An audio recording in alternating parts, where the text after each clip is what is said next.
Ola, cascarelleiros. Tiñamos pendente cunha das nosas iareiras, Tania, facerlle un vídeo que nos pediu sobre ditongos e hiatos. De seguro que ela pensa que xa nos esqueceu, mais non nos esqueceu.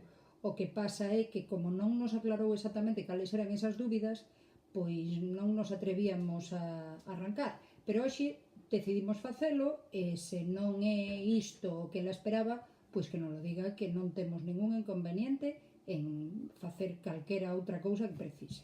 Para comezar, temos que ter claras cales son as vogais abertas, que son o A, o E e o O, e cales son as vogais pechadas, que son o I e o U. Un dictongo consiste fonéticamente na pronuncia de dúas vogais na mesma sílaba. Temos tres tipos de ditongos que tentamos representar aquí a través desta combinación de cores e de liñas para que poidan quedar o máis claro posible. Se na mesma sílaba coinciden unha vogal aberta e unha pechada estando a aberta en primeiro lugar, o ditongo é decrecente, porque, como vedes nas liñas verdes, vai de aberto a pechado, é dicir, decrece.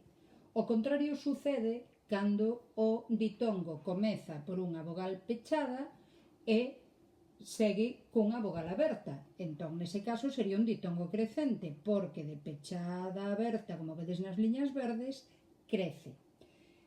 Pode suceder tamén que o ditongo estea formado por dúas vogais pechadas, nese caso un ditongo homoxéneo, porque nin crece nin deixa de crecer.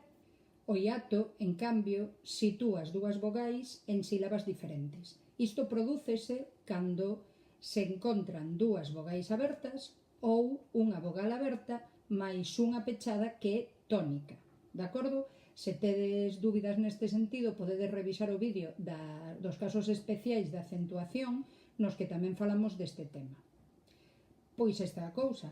Agardo non ter chegado tarde e que a nosa seguidora resolva as súas dúbidas e, en caso contrario, que non lo faga saber, que malo será que non nos deamos posto de acordo.